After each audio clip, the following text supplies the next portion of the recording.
Let me tell you a story, not just about real estate, but about grit, grace, and the kind of faith that moves mountains. Her name is Mel.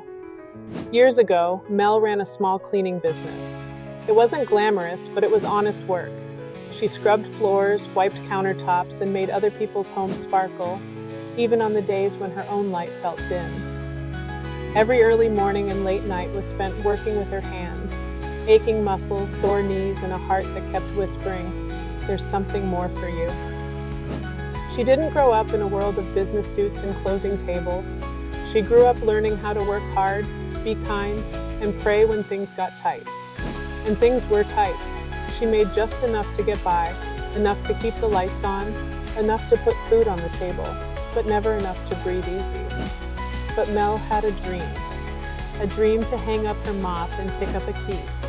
Not just any key, a key to a new life. She didn't want to just clean houses anymore. She wanted to help people find their house. She wanted to hand over front door keys, not cleaning rags.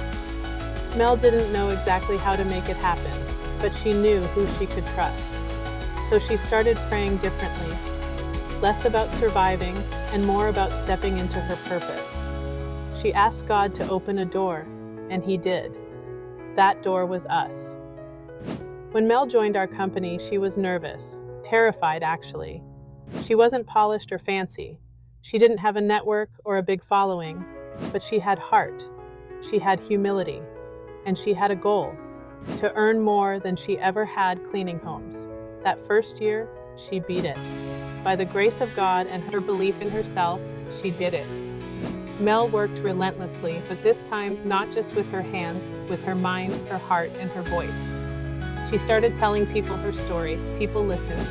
They trusted her because they could feel she was real.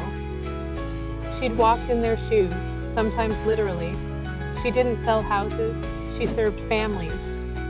And now, Mel makes 4 times what she ever made before. She moved her family into her dream home, the kind she used to clean for other people. She helped put her kids through college. And not too long ago, she drove that shiny new SUV right into the dealership parking lot and paid for it in full.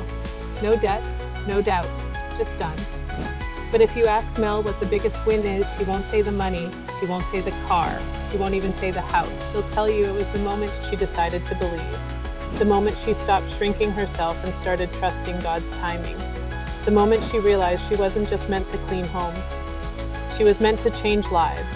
That's the kind of story we live for around here. And if you're listening to this, wondering if it's your time, maybe it is. Mel didn't wait until she was ready. She didn't wait until she felt worthy. She walked in with fear in her gut and faith in her bones. And God met her halfway. He'll meet you too, because dreams don't care where you started. They care that you start. And Mel, she started. Now look at her shine.